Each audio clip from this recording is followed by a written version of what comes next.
Good morning বন্ধুরা, আজ আমি সেই নিয়ে চলে এসেছি। আজকে দেখুন কী হবে, মাছের মাথা দিয়ে পুঁইশাক হবে, আর উচ্ছে কুমড়ো ভাজা হবে, আর কাতলা মাছের ঝাল হবে। চলুন রান্নাগুলো করতে করতে আপনাদের সাথে দেখাই কীভাবে করছি। কড়াই গরম হয়ে গেছে, আমি তেল মাছের মাথাটা ভেজে নেবো আগে। দুটো ভাতও বসিয়ে দিয়েছি, ভাতও হচ্ছে। মাছে আমি আগে থেকে নুন হলুদটা মাখিয়ে রেখেছি মাথাতে। এটা কাতলা মাছের মাথা।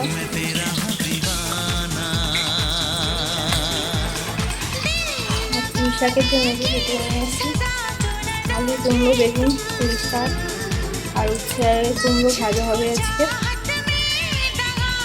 তেলটা আমার গরম হয়ে গেছে, মাছটা ভেজে নিয়ে মাথাগুলো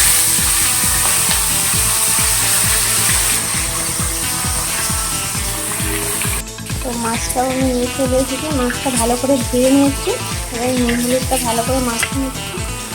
নুন হলুদ দিয়েছি এর মধ্যে। এটা কাতলা মাছ, তো কাতলা মাছটা মাখা মাখা করে ঝাল ঝাল করে করবো।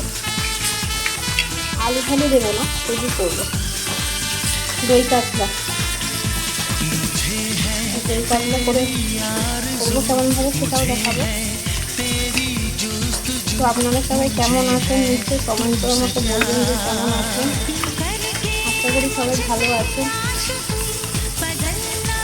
আমিও ভালো আছি। কিন্তু রাইয়ের একটু শরীরটা খারাপ, কদিন ধরে জ্বর, এটা কিছু খাচ্ছে না একদম। ওষুধ খাওয়াচ্ছি, কিন্তু যতক্ষণ ওষুধ খাচ্ছে ততক্ষণ ভালো। আবার সেই ওষুধের শেষ হয়ে যাচ্ছে, আবার জ্বরটা আসছে থেকে থেকে। কেন এরকম হচ্ছে জানি না। তো দেখুন আমি মাছ ভালো করে নুন হলুদটা মাখিয়ে নিয়েছি। নুন হলুদটা মাখানো হয়ে গেছে। মাছটা একটু ম্যারিনেট করে রেখে দিই, তাহলে নুন হলুদটা ভালোভাবে ফুটবে। মাছটা আমার একটু ভাজা হয়ে গেছে।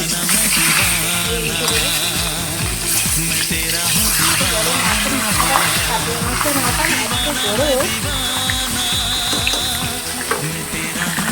মাছের মাথাটা আমি দেখুন ভালো করে ভেজে নিয়েছি। এরপরে ওই তেলের মধ্যে একটু পাঁচফোড়ন করে নিচ্ছি। আর মাছের মাথা যেহেতু দিচ্ছি, তার জন্য একটু পেঁয়াজ আর রসুন কুচি নিয়েছি আমি, ওটা আমি ফোড়নে দিয়ে দেবো। মানে মাছের মাথাটা একটা গন্ধ হয়, এর জন্য আমি একটু পেঁয়াজ আর একটু রসুন ফোড়ন দিয়েছি। তারপরে একটু ভালো করে নেড়ে নিচ্ছি ওটাকে, মশলাটাকে ফোড়ন দিয়েছি। এবার আমি পুরোপুরি দিয়ে দেবো।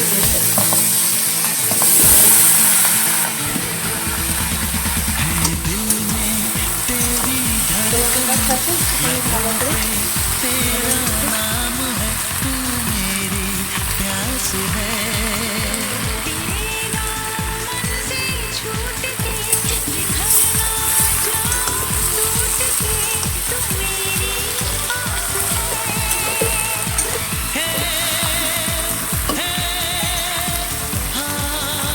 এর মধ্যে নুন দিয়ে দিচ্ছি, নুন আর হলুদ দিয়ে দেবো।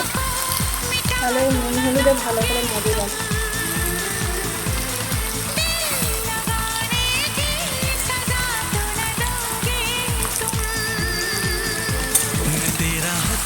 ঢেকে রেখে দেবো, তাহলে ডাটাগুলো ভালো করে মজে যাবে, পাতাটাও মজে যাবে। তাড়াতাড়ি ভালো লাগে এরকম মাছের মাথা দিয়ে খেতে।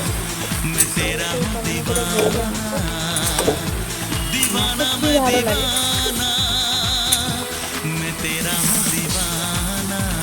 আপনাদেরও নিশ্চয়ই ভালো লাগে। নিরামিষ খাই তো অনেক রকমভাবেই খাই, কাঁঠালের দানা দিয়েও অনেকে খায়, ওটাও ভালো লাগে খেতে। এখন তো কাঁঠালের সিজন, তো কাঁঠালের দানা করলে তো আরও ভালো লাগে।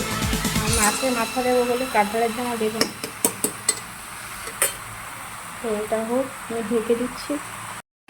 মাছের মাথাগুলো ভেঙে নিয়েছি, এবার দিয়ে দেবো এর মধ্যে।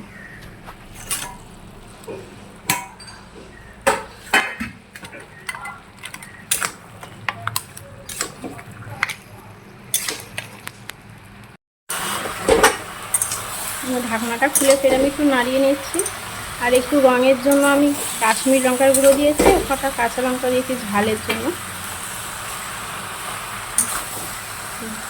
দারুণ একটা গন্ধ বেরোচ্ছে।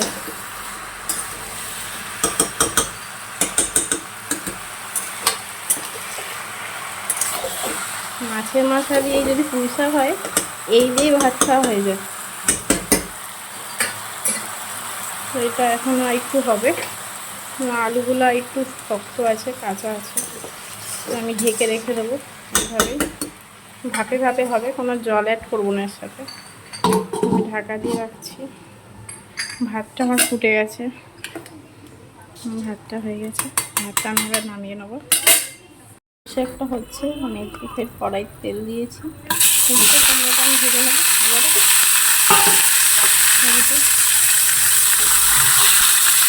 মাছের জন্য কেটে নিচ্ছি পেঁয়াজ, আদা রসুন। মাছের মশলাটা রেডি করে নিচ্ছি ততক্ষণ। শাকটা আমার হয়ে গেছে, একটু সামান্য মিষ্টি দিয়ে দিচ্ছি এর মধ্যে, তাহলে টেস্টটা আরও একটু বেড়ে যাবে। দেখুন কেমন লাগছে দেখতে, গন্ধটাও দারুণ বেরিয়েছে। আমাদের কাঁথা দিয়ে পুঁই শাক হয়ে গেছে। কেমন লাগছে বলো সবাই কমেন্ট করে। উচ্ছে ভাজাটা হয়ে গেছে আমার, তেলও গরম হয়ে গেছে, মাছগুলো দিয়ে দেবো।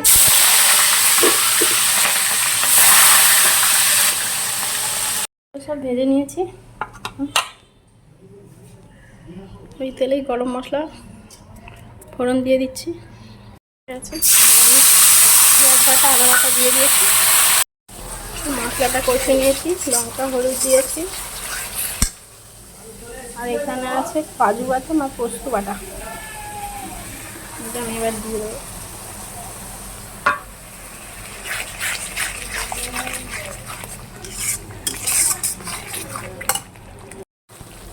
পুরো তেল ছেড়ে গেছে মশলাটা, এটা আমি জল দিয়ে দেবো।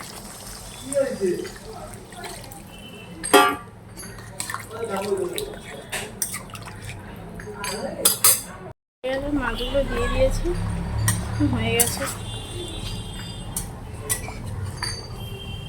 মাছগুলো।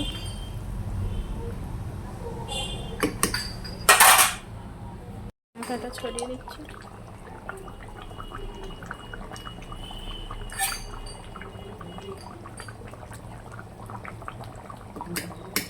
হয়ে গেছে পুরো আমার, দেখো হয়ে গেছে।